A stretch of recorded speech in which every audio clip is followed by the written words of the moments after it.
pessoal, bem-vindos ao podcast Pergunte aos Universitários. Esse é um espaço dedicado a disseminar informações sobre saúde, sempre fundamentadas em evidências científicas. Eu sou a professora Jaqueline Carneiro e, junto com a professora Inajara Rota, nós coordenamos esse projeto de extensão. O nosso podcast tem como missão tornar o conhecimento acessível a todos. Então, a cada episódio, estudantes dos cursos de saúde aqui da UFPR vão investigar detalhadamente e trazer novas informações sobre um assunto do interesse de vocês. Nesse episódio, a gente vai falar sobre o uso medicinal da cannabis e o seu impacto na sociedade. Para isso, hoje eu estou aqui com os alunos do curso de farmácia, Giovana, Danilo e Cauê. Para a gente começar, eu acho que é interessante a gente trazer algo que todo mundo sempre pergunta. Por que cannabis? Por que de repente todo mundo começou a falar sobre cannabis? De onde que surgiu a necessidade de se falar tanto sobre essa planta? Cal, pode falar um pouco pra gente? Bom, então, a cannabis, ela é uma planta medicinal que já vem sendo utilizada há muito tempo. E atualmente ela tem seus entraves, que muitas pessoas têm um preconceito muito grande. E acho que o ponto crucial do nosso projeto hoje é informar que, desfazer essa ideia de que a cannabis é uma droga legal, que é uma substância recreativa que não traz nenhum benefício, que só traz malefício à sociedade. E na verdade não. Desde o início da sociedade, tem dados que relatam desde a Grécia Antiga que médicos como Plínio e Dioscórides, eles estudavam essa planta e tratavam pacientes que tinham dores, que tinham parasitas, queimaduras e obtinham resultados muito bons. A partir do século XIX, na verdade, com a chegada do método científico, tem dados de um determinado médico que ele fez os estudos e descobriu as atividades antiespasmódicas, atividades anti-inflamatórias da cannabis medicinal e teve resultados muito bons. Só que depois que veio ali a chegada do século XX, a gente acabou tendo um retrocesso nessa pesquisa, porque foi se descoberto o uso da cannabis medicinal como uma planta ilegal e com o seu uso recreativo, que acabou tendo muito questão de vício e, de novo, então uma questão do preconceito que foi muito forte ali nesse período, principalmente ali a partir das guerras, que também veio com muita força isso. Mas a partir ali da década de 80 foram se descobertos diversos estudos que trouxeram compostos muito famosos ali da planta, como o canabidiol e o THC, que a gente hoje em dia conhece muito mais, e que sabe que tem grandes propriedades que são muito terapêuticas e muito benéficas ao nosso organismo. Então veio daí essa necessidade de se pesquisar um pouco mais para tratar principalmente doenças que atualmente não têm tanta oportunidade de tratamento. E essa medicação que as pessoas estão pesquisando, os cientistas estão pesquisando, ele tem muito essa questão de tratar doenças como, por exemplo, autismo e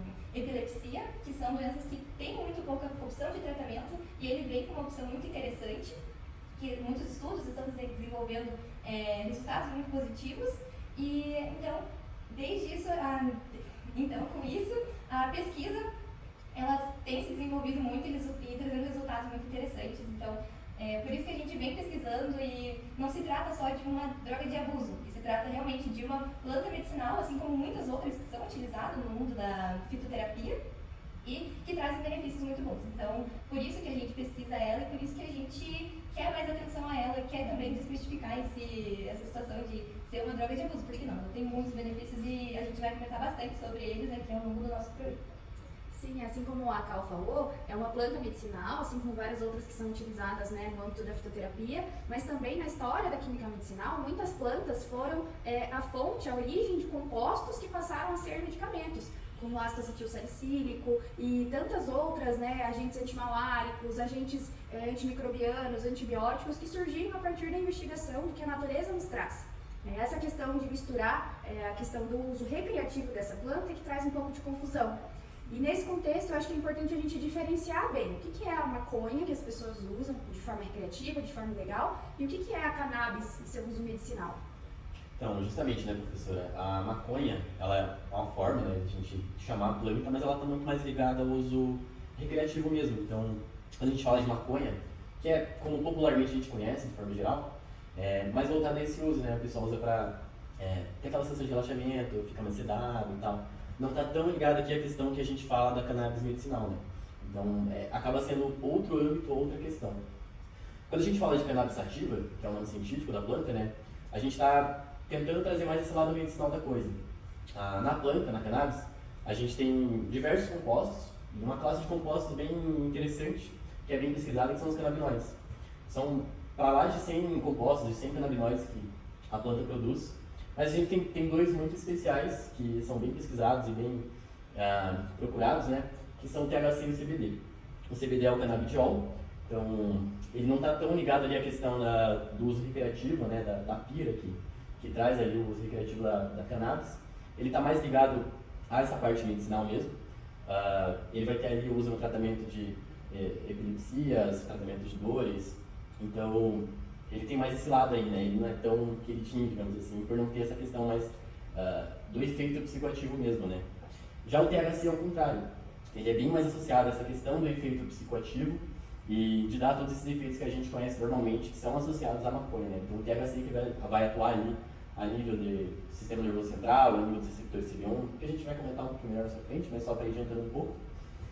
O THC que tem toda essa função, né? Mas não só por isso que o THC também não tem o seu papel ali no uso medicinal, né? Tanto o CBD quanto o THC, eles vão ter papéis importantes no tratamento, no uso ali da cannabis medicinal.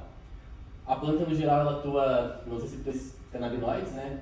Que a gente tem, né, um sistema próprio, um sistema endocannabinoide, que ele é próprio do nosso organismo.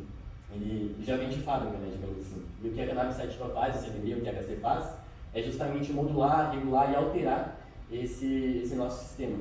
Então, ele pode, claro, né, atuar tanto para o bem, digamos assim, para o uso medicinal, como ele pode também alterar negativamente, né, dependendo da situação, esse sistema. Então, vai variar bastante de como que ele é utilizado, para que uso que ele está sendo direcionado e todas essas questões, né.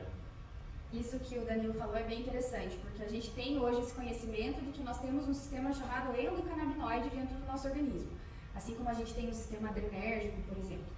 E esse nome endocannabinoide veio justamente dessa investigação de quais são os efeitos que a cannabis tem no nosso organismo.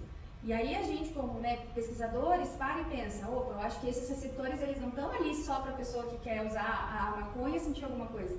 Se ele existe, deve existir funções fisiológicas, devem existir neurotransmissores, substâncias químicas que atuam nesse sistema.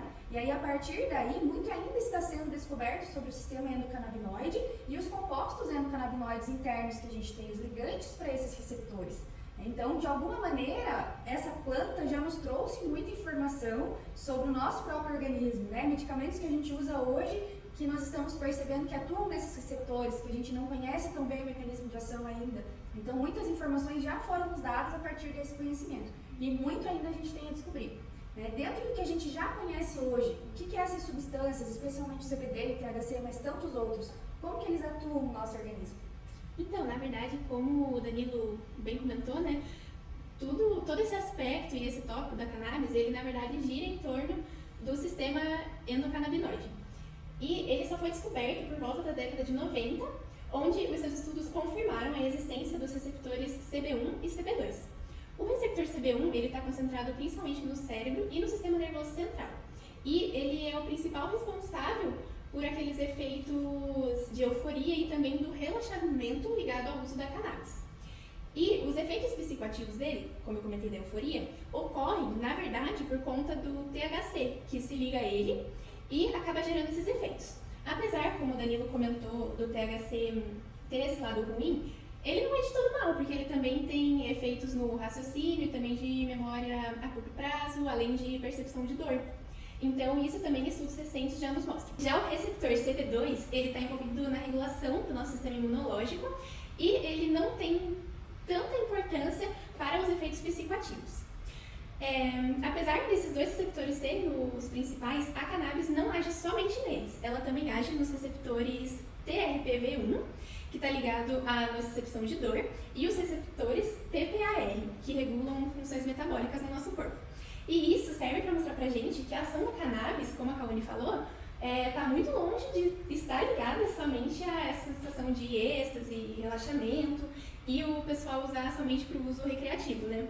Os estudos estão cada vez evoluindo mais nesse assunto e a gente pode ver funções realmente muito positivas dessa planta para uso. Além disso, o nosso corpo ele também produz algumas moléculas de forma natural que são semelhantes ao THC e elas são chamadas de endocannabinoides. E dois exemplos que a gente trouxe delas no episódio de hoje são a anandamida e o 2-AG. E esses compostos, eles são também liberados de forma natural no nosso organismo e eles têm importância vital para nós, como por exemplo, regulação de dor, humor, também apetite. Então, novamente, isso só reforça cada vez mais que esses receptores não vêm só pro lado ruim, principalmente o THC. Sim, então a gente está vendo como esses compostos são importantes, que eles têm atuações muito relevantes dentro do nosso organismo, mas isso não significa também uma apologia ao uso da planta de forma indiscriminada.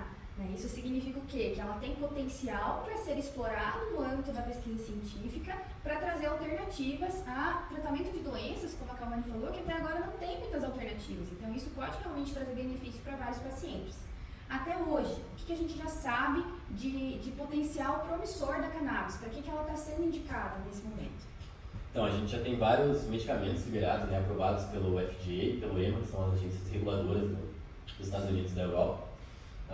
Além disso, né, dos próprios medicamentos, a gente tem também uma série de estudos que vai buscar por que seria relevante a gente usar a cannabis medicinal, para que tipo de condição, para que tipo de patologia faz sentido a gente usar, né? O que vai alterar ali os receptores CB1, o que é válido a gente usar a cannabis medicinal, né? Afinal, esse uso ele não é indiscriminado, né? A gente está tentando buscar aqui tratamentos. Então, a gente tem diversos estudos que vão buscar essa utilidade para essas moléculas, para CBD, para THC, enfim. Em relação a medicamentos, a gente tem, por exemplo, o Marinol, é um medicamento usado para tratar pacientes com baixo peso, pacientes com AIDS, que têm perda de peso, então perdem bastante massa muscular, principalmente.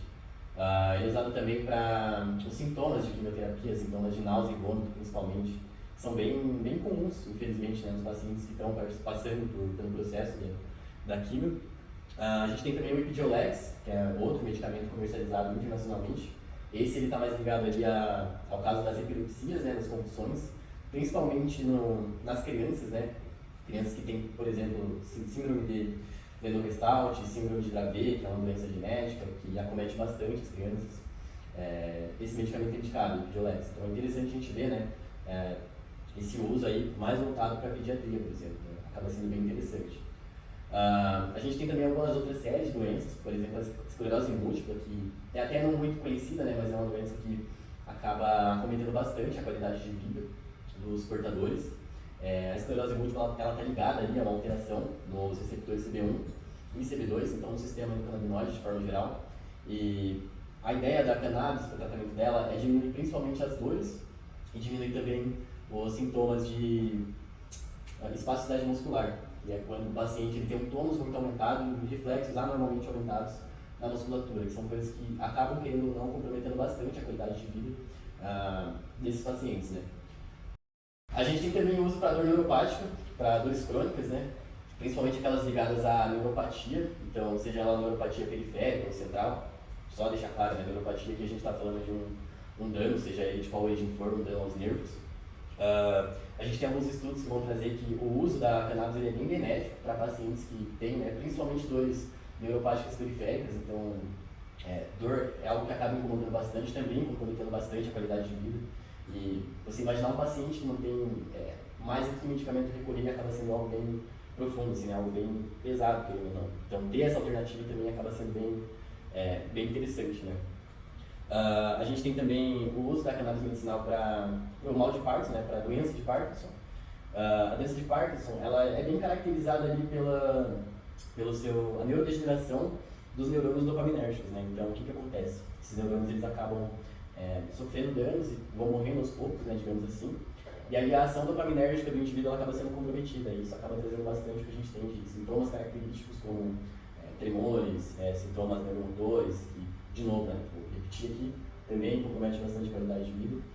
E a cannabis, por meio da modulação dos receptores CB1, que vai ali atuar bastante na questão da regulação dos níveis de dopamina, ela consegue não só diminuir a incidência dos efeitos adversos dos medicamentos que já são utilizados para o tratamento da doença de Parkinson, mas elas também vão ajudar bastante a diminuir os sintomas não motores desses indivíduos que têm doença de Parkinson, né? Então estamos falando ali de a perda do olfato, que é bem comum, a perda da cognição, o humor também alterado. Então são coisas ali que estão um pouco além, né, do que só os sintomas motores do paciente. Outra condição também bem estudada é em relação à ansiedade, né? Aqui a gente vai estar falando principalmente do CBD, que vai ter bastante ação nesse quesito ali da ansiedade, né? A gente tem um estudo da Nature, onde eles administram, né, o CBD para esses indivíduos que eles vão fazer uma palestra, vão fazer uma apresentação importante, e o que eles acharam foi bem interessante aí. Aqueles que eles tiveram o CBD administrado, eles acabaram tendo menos sintomas de ansiedade, ficando menos nervosos, mais soltinhos, assim, sabe? Mas de boa. Em contrapartida, se o CBD tem um efeito positivo nesse sentido, o THC ele acaba sendo o oposto disso. A gente tem alguns estudos, ensaios pré-clínicos que mostram que o o THC, ele aumenta a ansiedade em ratinhos, em camundongos ali. É interessante, né? A gente tem meio que essa antítese, esses dois opostos do CBD e do THC. A gente tem também alguns estudos que vão falar ali do PTSD, do transtorno de estresse pós-traumático. A gente tem algumas evidências não muito fortes nesse quesito, mas os estudos que falavam sobre isso, né, eles vão trazer bastante que a ansiedade relacionada a essa condição diminui bastante, a incidência de pesadelos, só que a depressão associada ao transtorno de estresse pós-traumático, ela acaba não tendo efeito ali. A cannabis ela não age na depressão relacionada ao PTSD, né. E aí a gente tem uma série de doenças, até coloquei uma listinha aqui, porque é difícil de lembrar tanta coisa, mas tem insônia, a gente está falando de síndrome de Tourette, que eu achei bem interessante, inclusive, quando eu li sobre, tratamento de gliomas, de geoblastomas, câncer de pâncreas, câncer coloretal, glaucoma, doença inflamatória do intestino irritado, então assim, bastante coisa, né? Vários estudos que tentam trazer o uso da cannabis para esse lado mais positivo, né, digamos assim, o uso medicinal. Bem interessante, bem bacana. É importante a gente reforçar que o uso da cannabis para todas essas condições, muitas delas ainda estão em fases iniciais de investigação, não existem tantas evidências robustas, mas a gente está nesse caminho e isso não significa então que a gente vai usar de forma irracional, de forma recreativa a cannabis para tratar nenhuma dessas condições, né? São coisas distintas.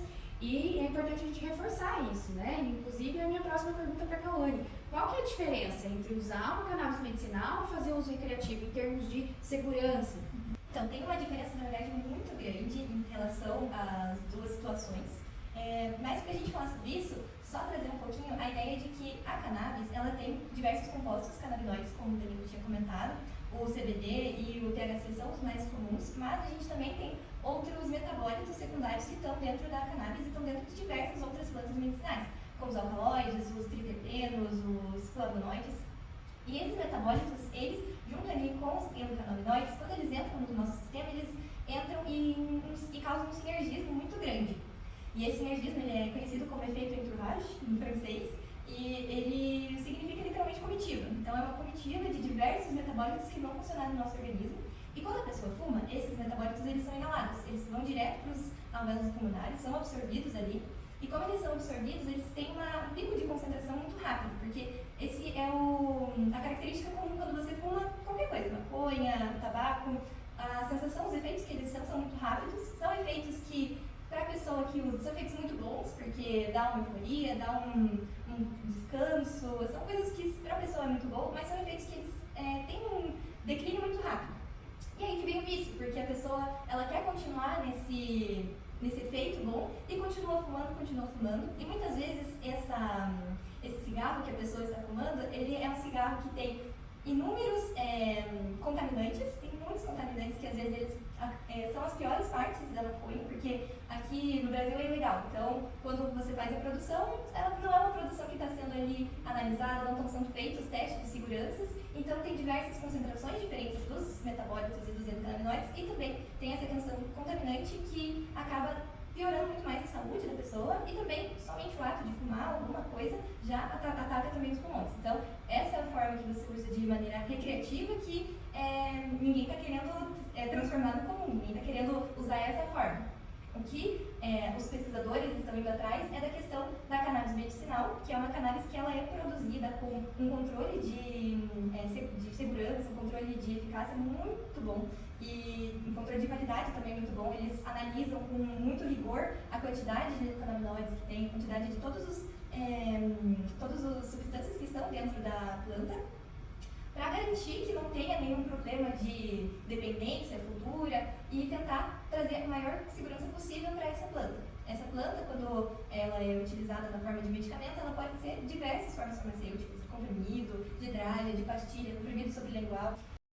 Então, esses medicamentos, eles podem ser extraídos do extrato da planta mesmo, ou eles podem ser realizados ali de forma sintética, onde eles pegam a estrutura da planta, né, do composto da planta, e fazem alguma modificação para melhorar a sua absorção, ou melhorar qualquer característica farmacocinética da planta, para que ele tenha uma duração melhor, ou diversas características que melhorem a planta.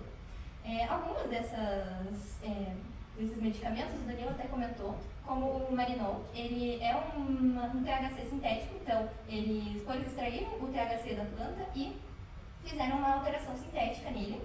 E também a gente tem o Satimex, que ele é feito do próprio extrato da planta.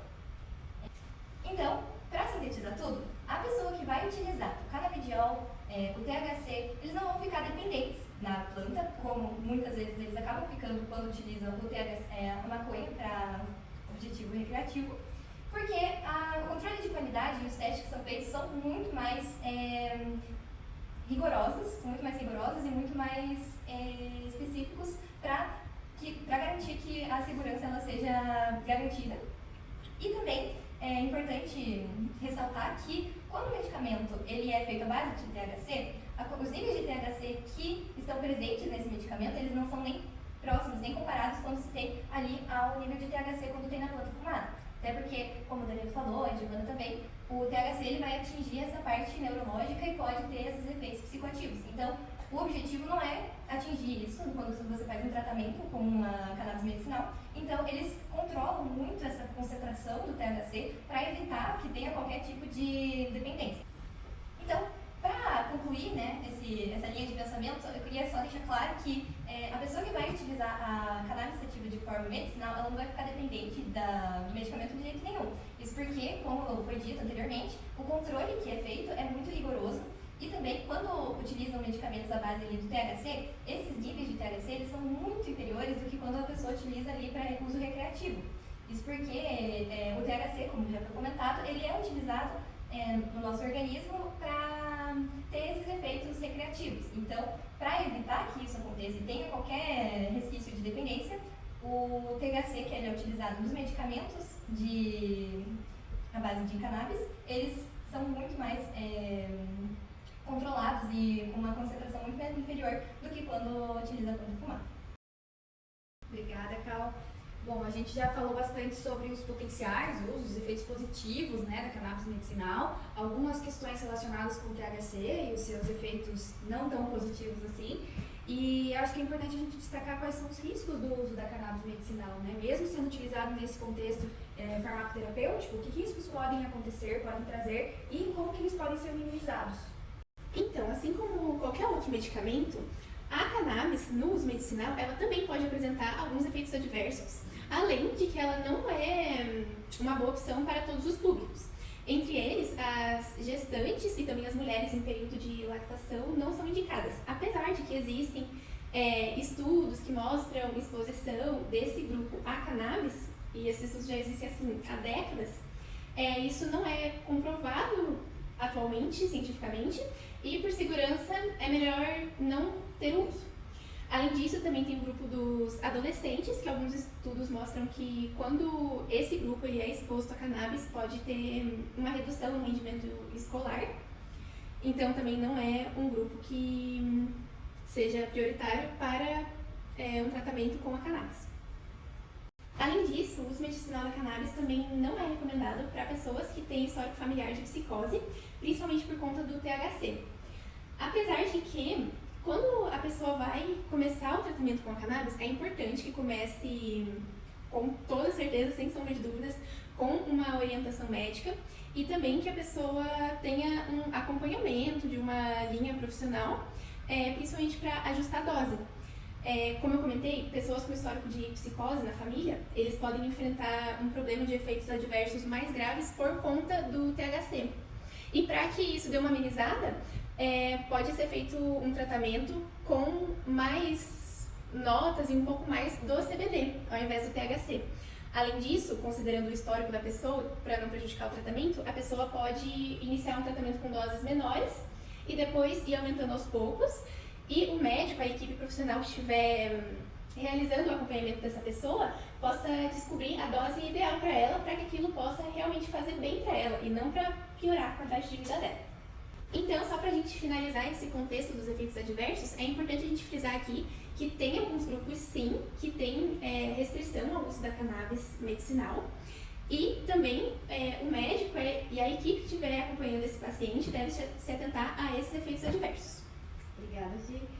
A gente está falando aqui sobre os potenciais usos, alguns efeitos adversos, mas o quanto isso pode ser positivo, mas ainda são poucos os produtos que realmente estão no mercado, né? O que está impossibilitando isso? Quais são as dificuldades nessa comercialização? Então, falando um pouquinho, né, de regulamentação, a gente tem ali um RDC bem recente, de 2019, RDC 327, que é onde a gente vai ter ali os critérios mais estabelecidos para a gente, pessoas comuns, meros mortais, começarem a importar esses produtos, né? Porque até então existia a possibilidade, mas era algo nivelado, assim, não era algo tão comum, tão facilitado. Então, com esses critérios mais claros, querendo ou não, a gente acaba tendo maior acesso a esse tipo de produto. Ainda assim, no Brasil, a gente tem só um medicamento derivado da cannabis, que é o Mevatil, ele é indicado para esclerose múltipla, que até tinha comentado anteriormente, né? Esse é o único medicamento que a gente tem indicação em bula, que é um medicamento direcionado para o tratamento de uma doença sendo comercializado no Brasil.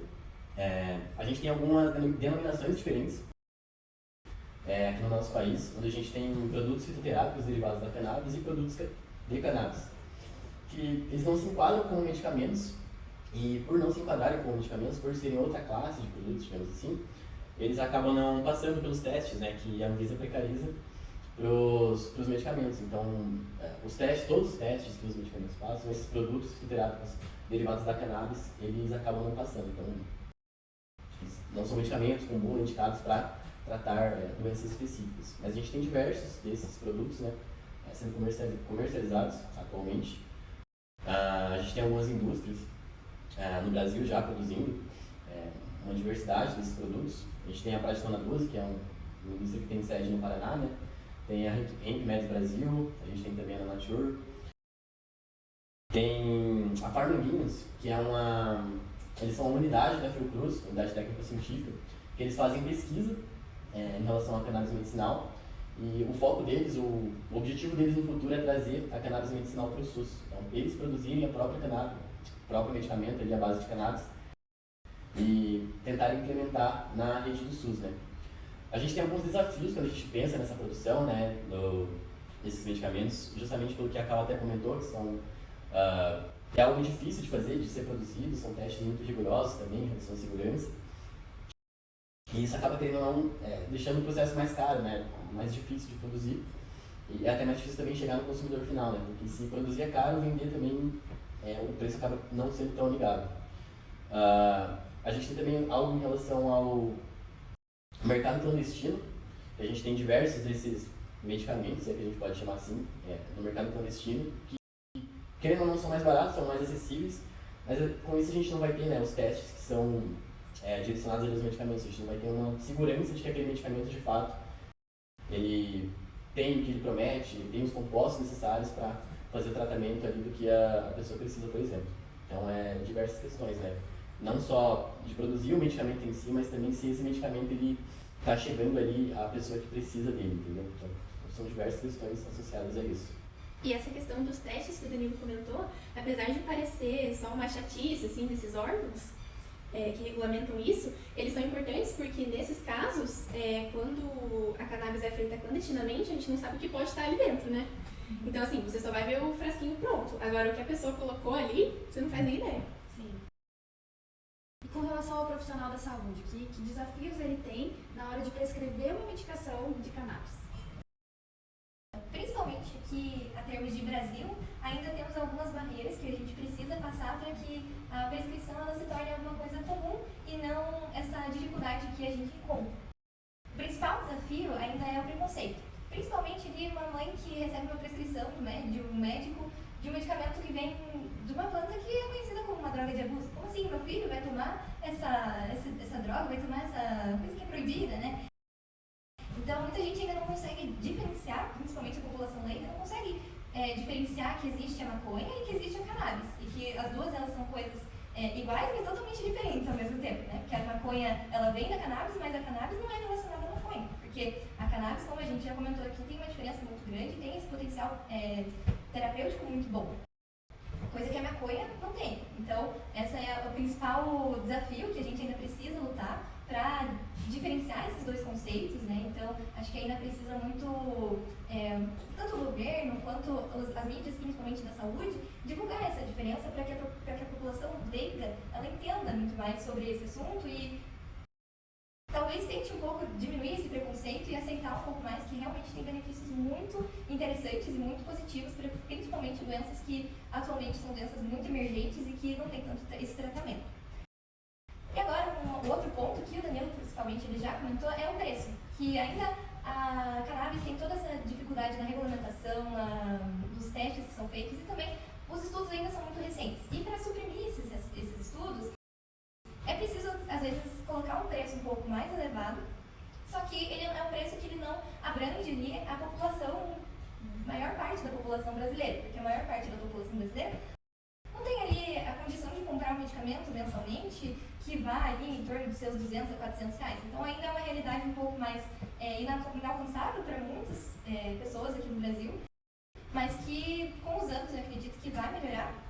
E também, por fim, eu acredito que um dos grandes pontos que também dificulta um pouco a prescrição é a segurança que os médicos têm em prescrever esses medicamentos, porque esses medicamentos, eles ainda não são 100% confiáveis em relação ao uso...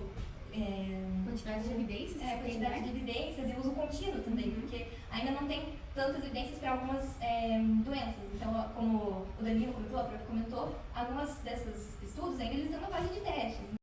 Então, ainda é uma ressalva que muitos médicos têm. E para a gente conseguir contornar essa situação, é muito importante a gente continuar investindo na pesquisa, investindo na ciência, para que toda essa segurança, tanto ela chegue, tanto para o paciente quanto para o médico, para que o médico ele se sinta seguro de falar, não, esse medicamento realmente é bom, ele realmente tem essa evidência científica de que ele vai melhorar a sua condição e eu acredito que sejam mais esses 3 pontos mesmo. Então, investir mais na pesquisa, investir no conhecimento da população em geral, para que essa prescrição não tenha tantos desafios e que se torne mais uma realidade aqui no nosso país. Sim. A gente já está chegando no final do nosso episódio e eu acho que juntando todas essas informações aqui, a gente consegue enxergar o quanto existe um potencial de crescimento dessa área. Então, eu acho que uma forma bacana da gente terminar esse episódio é falar um pouco sobre as perspectivas, né, com o futuro do uso da cannabis medicinal. Com certeza. E como a Cal pincelou ali, a Prof. Jaque também comentou, esse mercado e também a linha de pesquisa com a cannabis agora tem um fluxo de crescimento enorme. E para que a gente possa realmente continuar isso num fluxo bom e conseguir aproveitar tudo que essa planta tem a oferecer para a gente, é importante principalmente que a questão da regulamentação dos órgãos responsáveis seja melhorada, também mais aberta e também conversada um pouco mais sobre mesmo. Porque como a Cal comentou, grande maioria das pessoas, e isso não somente o povo leigo, mas também os profissionais da saúde, ainda assim relacionam o medicamento com a droga de abuso. E eu acho que principalmente esse preconceito é o que mais tem prejudicado o crescimento e o avanço não só de pesquisas, mas também até de incrementar logo o uso do medicamento. Além disso, também é importante que sejam realizadas conscientização e a preparação mesmo dos profissionais de saúde, para que eles entendam as limitações do uso da cannabis, mas também e principalmente os benefícios, para que eles possam chegar no paciente deles e tirar esse estigma da cabeça das pessoas. E não somente da pessoa que vai realizar o tratamento, mas também do convívio social daquela pessoa. Porque para que o tratamento ele possa ser bem sucedido, é importante a pessoa receber um apoio de pessoas próximas, de familiares, amigos. E quando a pessoa às vezes vai chegar e falar, eu consegui um tratamento para minha doença, mas é com cannabis.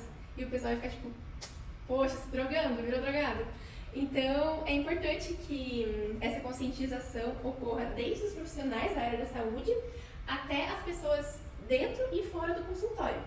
Além disso, as políticas públicas de saúde também devem ser implementadas e melhoradas nesse quesito, tanto da produção do medicamento da cannabis, quanto de estabelecer parâmetros de tratamento, como por exemplo, como vai ser no SUS, como vai ser na rede privada, também como vai ser não só de forma privada, eu digo assim, particular, mas também em relação a plano de saúde, convênios, e é um mundo enorme de coisas que ainda tem que melhorar e serem implementadas, mas com muitas pesquisas e com muita força de vontade também, é um tratamento muito bom, que traz muitos benefícios e tende só a crescer mesmo.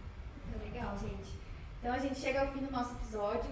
Se você gostou, se te ajudou de alguma forma, se respondeu algumas das suas perguntas, compartilha lá com seus amigos, acompanha a gente nas redes sociais.